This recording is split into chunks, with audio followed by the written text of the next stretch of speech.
Here with Dr. Gwyn Jones, team doctor for the Jamaica CARIFTA team. What happened with sprinter Michael O'Hara?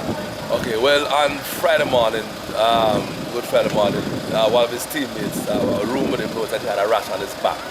And so he brought him up to see me. The team member happened to have had chicken pox before, so he was familiar with how it looked and he thought it was something. So he brought him up to me. He go, yeah man, cool. So anyway, when he came up there, the rash was classic of chicken pox. He had nothing on his face, he had no other symptoms, he had no cough, he had no fever, nothing, just his rash on his back. So as a result of him having chicken pox and knowing the circumstances and the crime surrounding chicken pox, we had to quarantine him. So we isolated him in my room for the day, and then we tried to move all of the artists that were in his room out. That was a bit challenging because the hotel was overbooked. And so it took a while before we were able to get everybody out of the room. Eventually we managed to do that by the following day. So he was isolated and then we started him on some medication, really for his symptoms. We started him on some antivirals, which at that stage of the game and is not as effective as if you start before the rash starts to appear. Once it starts to appear, it might shorten the duration of the rash, but it won't prevent outbreak. You know? A lot of people in Jamaica are saying, chicken pox, how big can that be to pull such a critical component of the team? Yeah, well, explain to Jamaica the whole process about this seriousness of chicken pox. Well, chicken pox in itself as a disease is relatively benign in the sense that it's not going to kill you, but it's very highly infectious, right? And as a result of it, anytime somebody is diagnosed with it, you have to put steps in place to prevent it from spreading to other people in their immediate and the surrounding environment. Hence, anybody who has chicken pox is immediately isolated and quarantined by whatever mechanism you have. If it's at a school, they're usually sequestered to the sick bay, or if it's a student who doesn't board or whatever, they are sent home and they stay at home until it runs its course.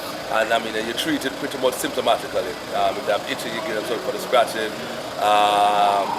And like I said, once the rash appears, the antivirals aren't as effective as if you catch it when you catch it earlier. So it's really a symptomatic treatment and it runs its course, and then most people develop an immunity to it afterwards.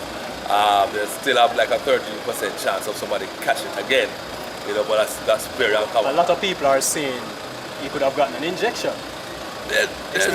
Well, I wasn't exactly sure what injections that they're thinking about, but the bottom line was that he was infectious and we had to quarantine him. We could have put the risk, the entire CARIFTA village and the entire the Bahamian population at risk from this one. So what would have happened if the team actually put him in the race? Run, yes. It was discovered by the officials. Oh no, that's a public health violation.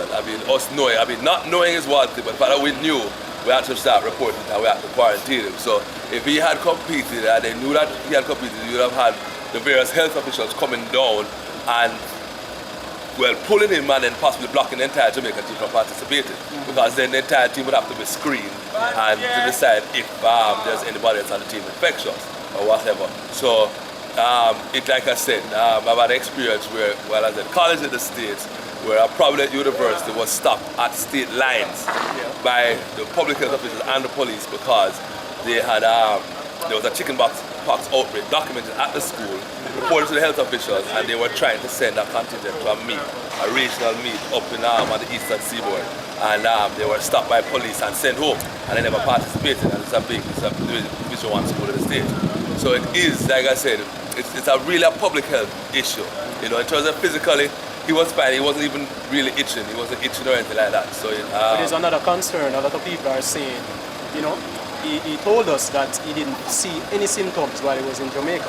Yeah, all right, reasonable, because the rash was on his back when he came to me. Yeah. So I don't know how many people can actually see their backs unless you look in the mirror, or unless you have something like the Exorcist and you can spin your head 360 degrees and look at your back. So most people don't know what's going on the back if you think about it, when they have blackheads on there or whatever like that.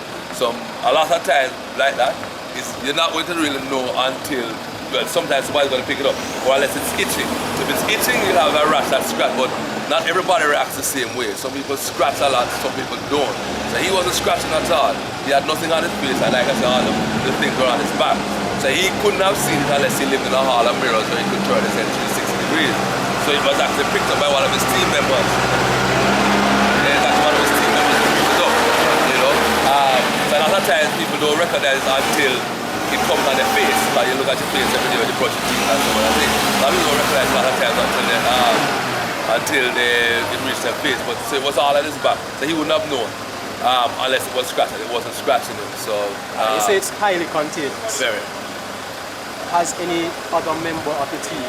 No other member of the team. The minute we found out, and then we heard of the incident case with another Calabar athlete at Champs, and the 14 days since the time it happened would have matched the incubation period, which I was telling you was 7 to 21 days.